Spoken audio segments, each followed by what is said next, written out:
You can only get rats addicted to cocaine if they're isolated rats in a cage.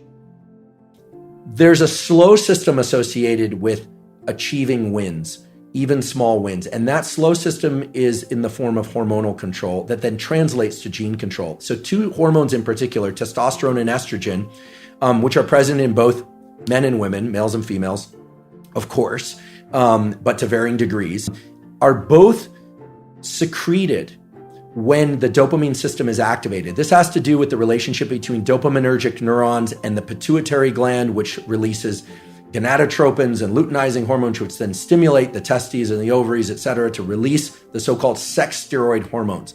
The sex steroid hormones, testosterone and estrogen, of course, are involved in reproductive biology, but they are both vitally important, provided they are in the proper ratios, for motivational biology. And for the following reason: the steroid hormones are so-called lipophilic, and they can cross from the outside of a cell through the cell membrane to actually into the nucleus of a cell and control gene expression. So when we achieve wins repeatedly, and again, this doesn't matter if you're male or female, you achieve wins repeatedly, testosterone is the molecule that eventually accesses not just cells to control their immediate physiology, but goes into the nucleus of those cells and controls their gene expression. And what it translates... So does that mean, does that mean that demotivated men are producing less testosterone? We can say that the data show that repeated failures take testosterone levels lower than they would be otherwise. That is not to say that people with low testosterone will always fail. Those with higher testosterone will always win. But just to be clear, because you are correct, but just people sometimes get hitched on this causal part.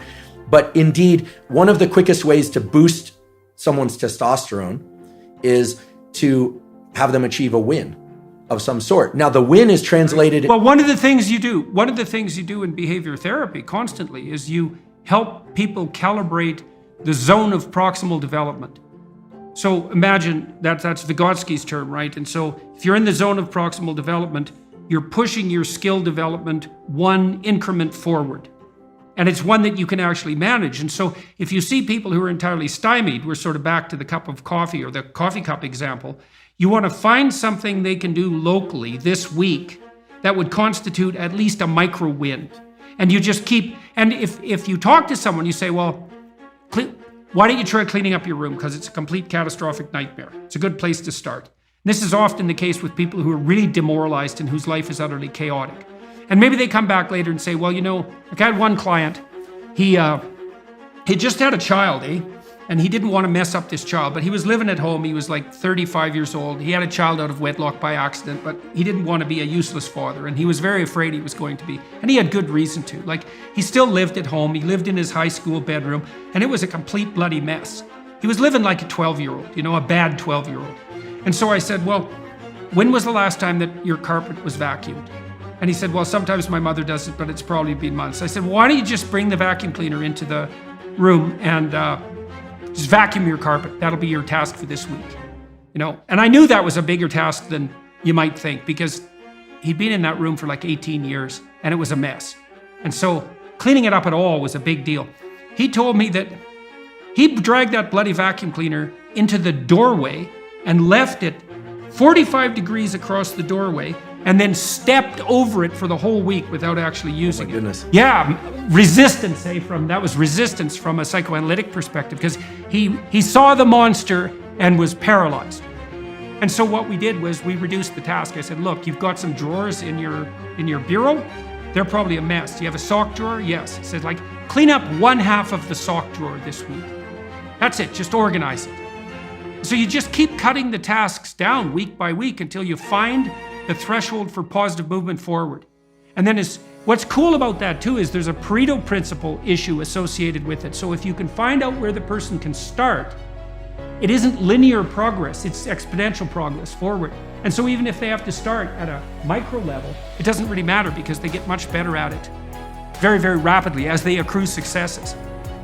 Maybe that's because they're learning in the way that you described. Okay, so back to the gene regulation. It increases testosterone, the wins. Yeah, so testosterones are associated wins. Winners tend to be able to win more. There's some, et cetera. But, if we want to bring this into the common world, a few years back when I started doing some public-facing education, started getting a lot of questions, especially on YouTube, from young males about pornography and masturbation. And this becomes very relevant here. We have to remember that this dopaminergic system is generalizable to many different behaviors, right? Academic pursuits, sports pursuits, relationship pursuits. But fundamentally, it was, again, I wasn't consulted at the design phase, but fundamentally it's tacked into the adaptive survival behaviors. And every species, including ours, has at least two major motivations, which is to protect its young and to make more of itself, to make more young at some level. People can opt out of that, but one of the absolutely pathologic situations for any animal or human is to be able to access repeated dopamine surges without effort or any pursuit that's self-directed, or that's directed, I should say. So for instance, cocaine, a drug which potently increases dopamine, or methamphetamine, which potently increases methamphetamine, but doesn't require any sort of adaptive action pursuit except to acquire the drug and spend money on it. No sacrifice. So what ends up happening is the circuit that gets rewarded is only the drug-seeking behavior, and no other behavior will give the kind of potent dopamine release that cocaine or methamphetamine will, which is why they are so pernicious.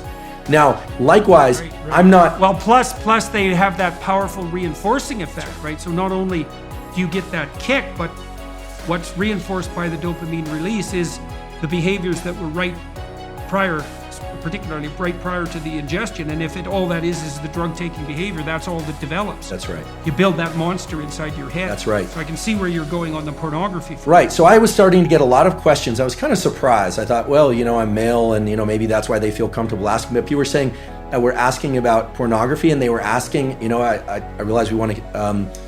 I'll just be direct about it. They were asking whether or not masturbation was bad. They were asking whether or not masturbation with ejaculation was particularly bad. And here's my stance on this. I'm a biologist and a neuroscientist, not a psychologist. But what we know for sure is that if an individual repeatedly engages in this circuitry, let's say masturbation and pornography with increasingly potent forms of stimulation that are on a screen, a couple of things happen. First of all, what's being reinforced? What's being reinforced is a high dopaminergic response to watching other people engage in sexual behavior, which is very different than being in a first-person sexual experience, okay? So right there, that what's being reinforced is not actually any kind of improvement in communication skills. It's voyeurism. And as these questions started to come in more and more, I started to realize there was a lot of kind of undertones of people talking about fear of or experience with sexual dysfunction that clearly pornography can lead to. And here I'm specifically talking about males. I actually don't know the literature on females. So here I'm talking about... Females don't use visual pornography to the same degree. I see. They use literary pornography. I see. So... So, and then you start to think about, okay, what happens in the cascade or the arc of sexual arousal and orgasm? What happens is that initially there's it's parasympathetically dominant, meaning if somebody is too stressed, they actually can't engage in sexual behavior. The arousal response doesn't occur. Erection is blunted, but the actual orgasm response and ejaculation is strongly associated with the so-called sympathetic nervous system, which has nothing to do with sympathy. It has everything to do with, it's a kind of a stress response. And then it reverses to a parasympathetic response.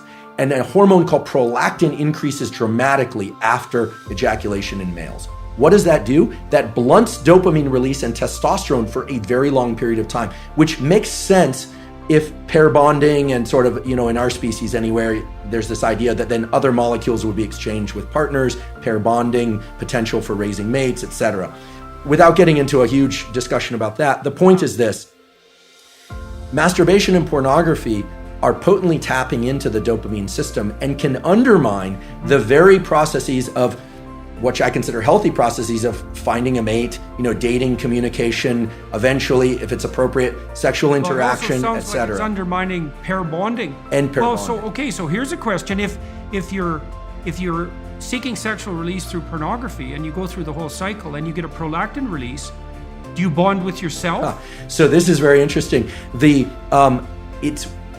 biology explains it as what's left there is a kind of an open loop, a kind of an emptiness. Right? Because bonding with the self is a complicated notion. I mean, there's a healthy version of that, of course, loving oneself and self-referencing. And again, this is more far more your domain than mine in terms of what a healthy self-relation is.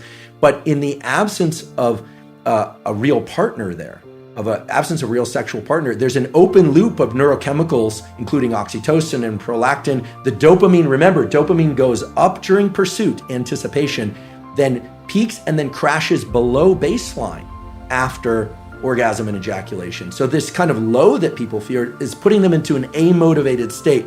We can think of this, if I were to kind of expand on it, would be it's this kind of neurochemical, psychological equivalent of making your home environment filthy for a while, not actually putting you into this positive amplification of dopamine. So it depletes the dopamine system.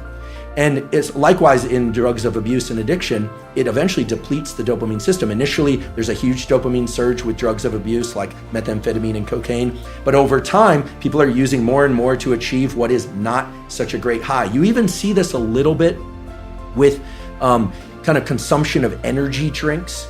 Like people are taking more and more chemicals within their energy drinks, and they're thinking about loud, fast music, energy drinks. It's kind of stacking of dopaminergic tools. Now that's not as pathologic. In fact, there are some energy drinks I'll occasionally drink and I enjoy them. I don't think we need to be entirely afraid of pursuing or engaging in things that release dopamine. Obviously, healthy sexual behavior, food that we love, social engagement, all of these things can be dopaminergic. It's the big peaks in dopamine that are not associated with any prior effort or organization of self that are particularly dangerous for the human being. Yeah, well, you could see that's a cardinal danger of affluence. Then that's right. This is why the children of that's right. You cannot get rats addicted to cocaine if they live in their natural environments. Is that right? You can only get rats addicted to cocaine if they're isolated rats in a cage. Yeah, they won't bar press for cocaine in a natural environment, and it's because they have alternative sources of dopaminergic gratification. Very interesting. So, it's very interesting. Yeah, the children of very wealthy people who are overindulged. I've seen that many times, many times, and it is a very sad sight. Well, they're not optimally deprived, eh? And that issue of optimal deprivation, that's a killer issue for an affluent society. We're going to have to